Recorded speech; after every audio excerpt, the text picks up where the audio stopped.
Can you hear me? Is this loud enough? Okay. We're going to start today with some gathering music. You don't have any hymnals, so I'm just going to do a little call and response for you. So all you have to do is I will start off, and all you have to do is echo back to me the words and the tune I sing as best you can. Well, as appropriate for the Thanksgiving weekend, we'll do We Give Thanks. Very, very simple. It just goes like this. Oh, we give thanks for this precious day, for those gathered here and those far away, for the time we share with love and care. Oh, we give thanks for this precious day. Oh, we give thanks for this precious day, for those gathered here and those far away, for the food we share with love and care. Oh, we give thanks for this precious day. Lovely, thank you. Welcome to Westside Unitarian Universalist Church. My name is Chris Atkins. I'm a lay leader here at Westside, and I'll be conducting the service today. It's one of our traditions in the UU Church that some of our services are lay-led, as this one is. And we have our good settled minister, Reverend Carol Bordeaux, gets to enjoy the service with us today as a member of the congregation. So welcome, Reverend Carol. We'll have a chance to see her run the service next weekend. And if you came specifically to see Reverend Carol, make sure you come back next week so you can enjoy that great pleasure. So welcome also to everybody who is joining us today on the YouTube, whether you're joining us right now during the live streaming of the service, or whether you come into the service later and are enjoying it after the fact. We have a bread communion today. We're going to be enjoying some red grape juice and some bread that we're going to share in the service later. And if you are out there in YouTube land, you can go out into the kitchen, grab a little morsel of something to eat and something to drink, so that when we come to the communion part of the service, you can join in with that and enjoy that part of this sacred ceremony with us at home. I'm going to light our chalice and our two community candles here. The one community candle this week was Transgender Remembrance Week, and we light one of those candles to commemorate all the people whose lives have been lost because of their sexual identity. And another candle for each of the conflicts that are going on in the world today, especially the Israeli-Palestinian conflict that's going on right now. So.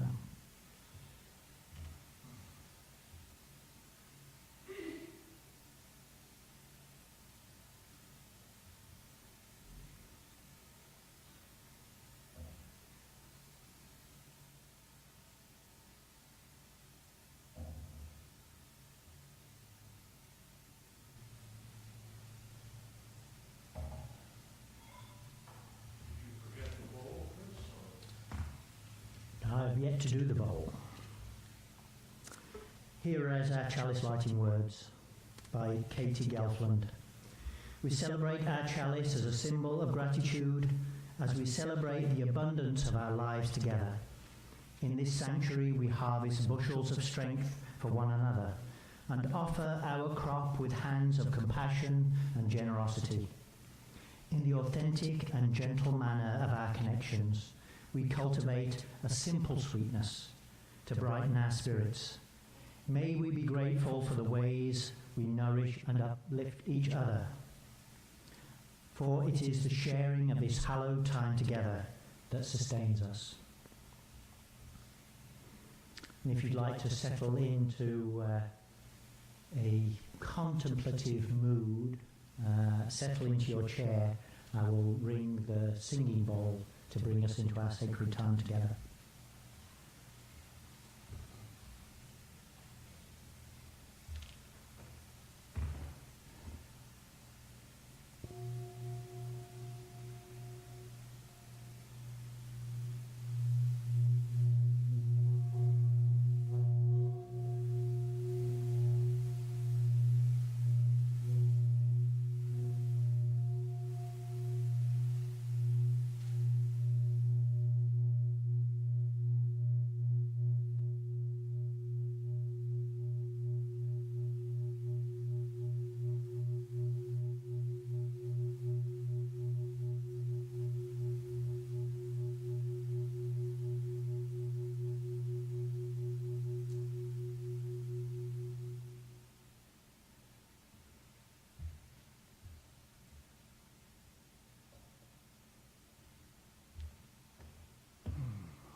Today we celebrate our Thanksgiving service together, and as is our tradition here at Westside, we do so with the bread communion. So I've already mentioned that, if you're watching in YouTube, you can get your bread and your drink together. Just to remind you that that's something you can do. Our Unitarian Universalist denomination derives from a union of the Unitarians and Universalists, both historically Christian denominations, though not considered orthodox by the mainstream church. Nevertheless, we have our roots in Christianity and have a share in the tradition of the Holy Communion. And since we're eating bread today, I thought I'd just say a little bit about how we do not live by bread alone. You probably know this quote. It's from the Bible. It says this is how it goes exactly. It says, man does not live by bread alone, but by every word that comes out of the mouth of God. And it's said for the second time in the New Testament by Jesus when he's out in the doing the fasting in the desert, and the devil comes to him and tries to tempt him and says to him, "Oh, if you're hungry, why don't you turn the stones into bread?"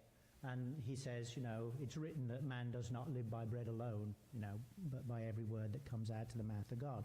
And so it is written. It actually comes originally from the book of Deuteronomy, when the Israelites are wandering in the desert after the slavery in Egypt. And they get the manna from heaven that helps to sustain them when they're in the desert.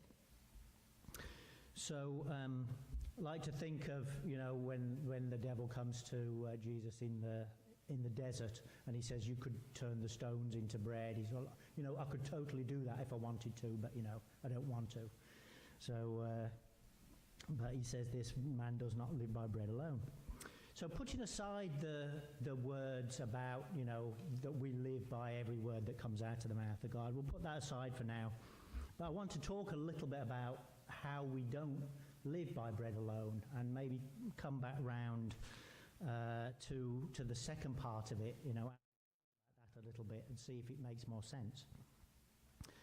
So the way I define spirituality for myself is all those things that are not the material world, these concrete things like, the rocks and the food and the shelter and these kinds of things that we need. There's an awful lot of things in life that are important to us that are not those physical things. They're kind of intangible things. And who's familiar with Maslow's hierarchy of needs? Yeah. See, quite a few people know about that. It's like a psychosociological theory or a tool that says there's certain things that we need in order to be able to live, and as we get access to each one of those things, there's like another level of possibility opens up for us in the terms of how we define our life's purpose and the things that we're looking for out of life. So right at the very bottom of this psychosocial scale, the Maslow scale, is we have to have clean air to breathe and food to eat, clean water to drink, a safe place to sleep, and yeah, it mentions like excretion as well, right? One of our bodily things, that, you know, access to clean sanitary sewage systems and that kind of thing, you know. So that's like the very base level, of course, that we all need in order to be able to thrive.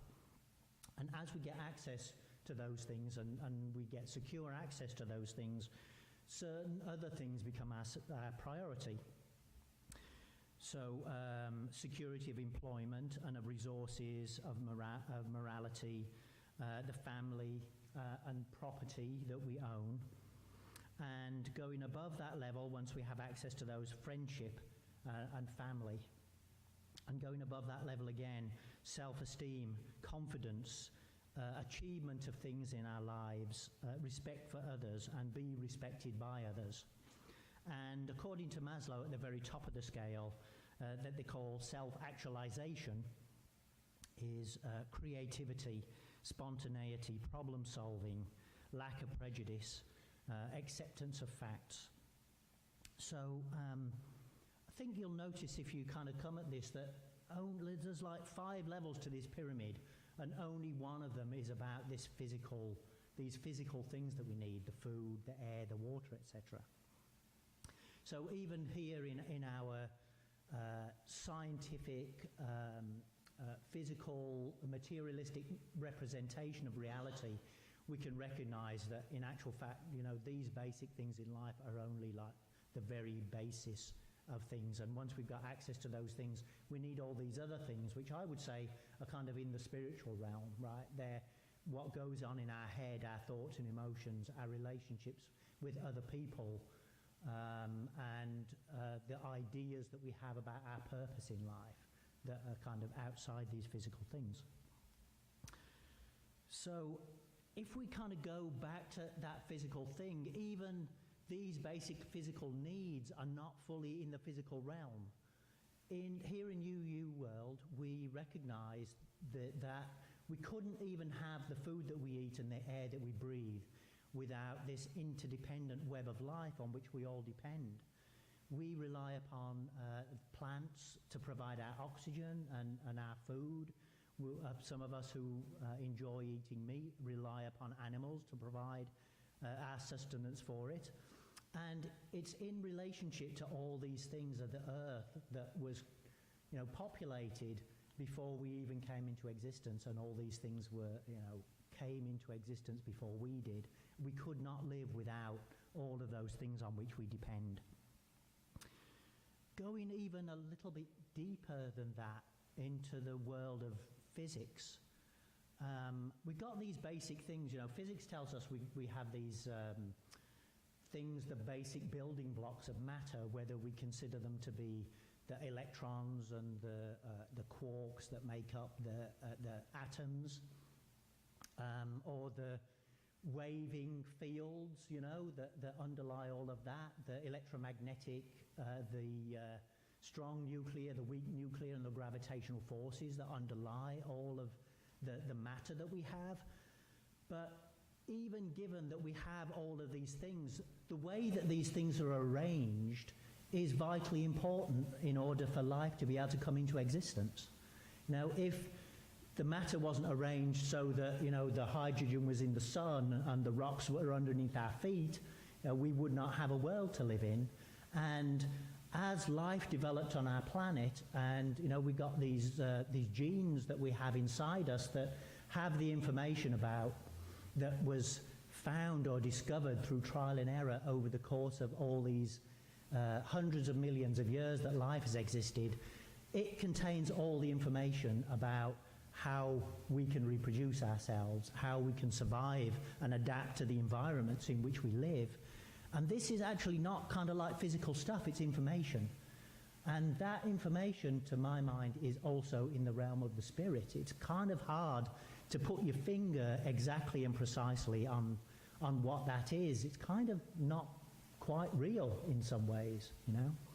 And this to me is like this spiritual realm, you know. In addition to all these physical things that we need all these other things that are kind of in the spiritual realm.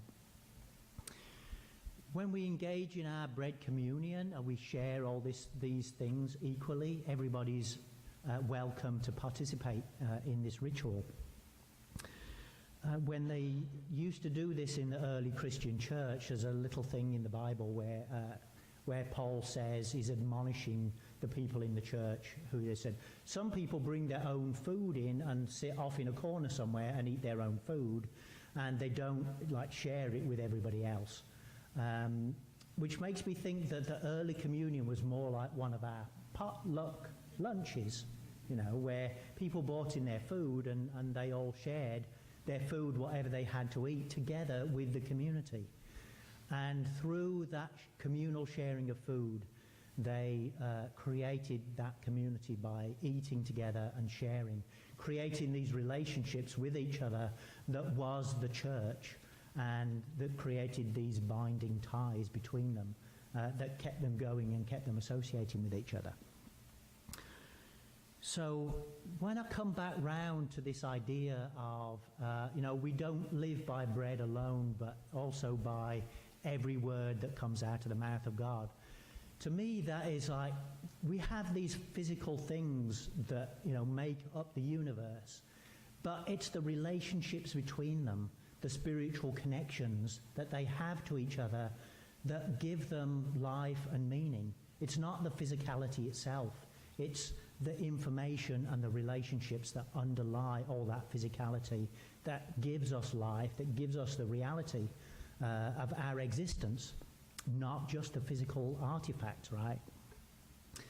So it's kind of a little bit scary to my mind, you know, that the basis of all of our lives is this constantly moving, changing interconnectivity of everything that we have. Everything's always moving and changing.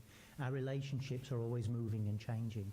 There's not really very much that we can kind of cling onto in all that. And yet somehow we have these things that we can build this community together. We can have relationships with each other. We can share this food, and we can have our children and pass down our memories and experience to them, you know, one generation after the next. Kind of a miracle in and of itself when you consider, you know, how intangible some of these things are, but really amazing as well. So we're going to do our bread communion, and as I mentioned before, it has its roots in the Christian history of our denomination. In it, we formally eat and drink a symbolic morsel, and in keeping with our UU principles, there is no test of creed in order to participate. You simply need to be a part of this community today. All are welcome. Do you believe in miracles? A miracle will happen here today. We will take food into our bodies, a simple piece of bread and a sip of grape juice, and it will become part of a living, breathing human being. Its substance will become part of our living tissue. Its energy will power our thoughts and emotions as these words feed our spirit. So if people would like to come up and take some juice and take a piece of bread, we've got some napkins here. You can take it back to your seat, and I'll play a little music while we're doing all of that.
Please join me in attitude of prayer, meditation, or contemplation.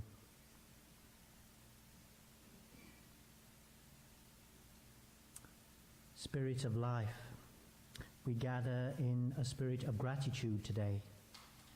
Life brings many challenges, losses, and sorrows. Sometimes we don't feel that gratitude is appropriate, that the day, the month, the year even calls for a somber feeling, for gravity. Help us to remember that we are alive today. Our hearts beat. The breath of life is in us. All of us, I hope, have a place to go home to, a bed to sleep in, and food to eat. But more than that, we have life. The vision of beauty, the sound of music, or the touch of loving hands. We have the memories of our past to call upon, children raised, or the good things we have brought into the world through our work. Help us remember each day is a gift, just for today. One of the things we like to do at this church periodically is have the sharing of joys and concerns. And since it's also the bread communion, one of our traditions is also, if somebody bought some bread with them today that has a special meaning for them, they can come up and mention something about that bread, along with their joy or their concern. And I'm also going to try and bring up the comments on the YouTube channel so that we can, so that if anybody is on YouTube and they want to share a joy or concern, then they can do that. And remember that we are live streaming this broadcast, so it will go out. So you might want to consider when you're sharing that this will be being broadcast. So let's see. I have the microphone here for anybody to use who wants to come up, and I'm going to light a candle for anybody's joy or concern that they have as well. Does anybody have a joy or a concern that they would like to share today? Good morning, everybody. I'm Alice Frost-Steering, and I have a joy today, and that is my 15-year-old grandson, Tremaine, becomes 16 today. Thank you, Alice.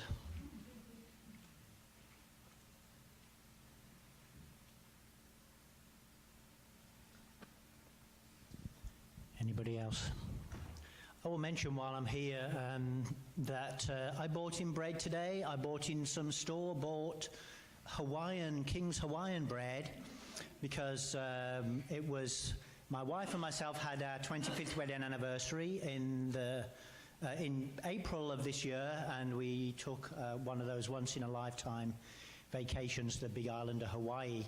And, you know, I don't usually like sweet things, but I love this sweet Hawaiian bread, and it's so nice toasted with some butter on, so. Let's see if there are any...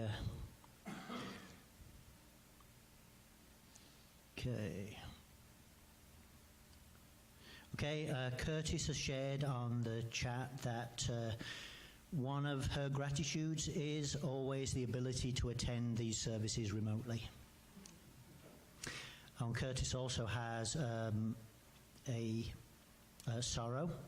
My sweet old man Kitty left the world last week. He was 16, lived a good life, but we miss him desperately.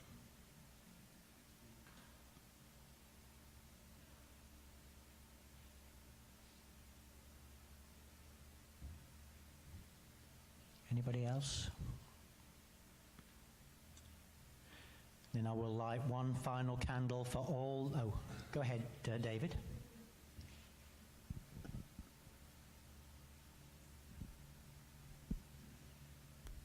I'm David Howell. I just have so much to be thankful for. It's hard to know where to begin.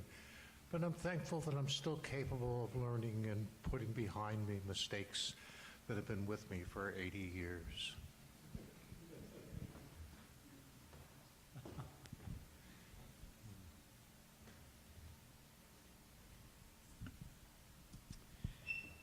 Anyone else?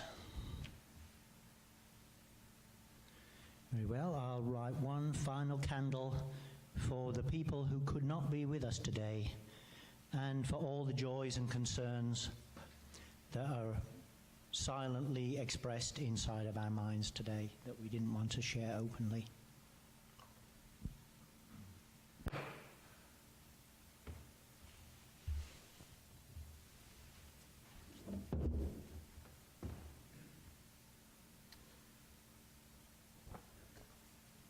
This is the part in our service where we talk about our justice and community outreach programs. I'd like to mention that we do not pass the plate anymore. We have a box at the back of the sanctuary over there that has that QR code on it. You can put cash in there, or checks, your pledge, or any donations for our Share the Plate partner. Or you can use that QR code with, if you happen to have one of the smartphones, which I do not have, you can use that QR code to go directly to the site where you can make a donation. Westside is supporting 4 children from Family Promise, Knoxville's organisation that assists families that are unhoused. We have a 14-year-old, a 13-year-old and a 7-year-old and a newborn. Have fun to help these children. Please contact Elizabeth Corbett at membership@westside.org to claim your child. We'll wrap the gifts together after church on December the 10th, after our holiday party. So we have come to the closing of our service. I invite you to stay with us afterwards for coffee and conversation, and to enjoy some more of this delicious bread or chocolate or grape juice, if that's what you wish to do.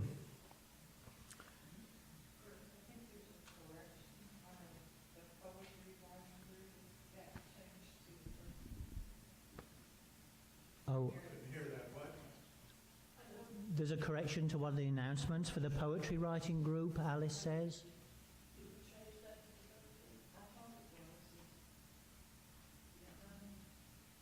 If you're interested in the poetry, we are a little unsure of that date. It may be the 13th to the 13th.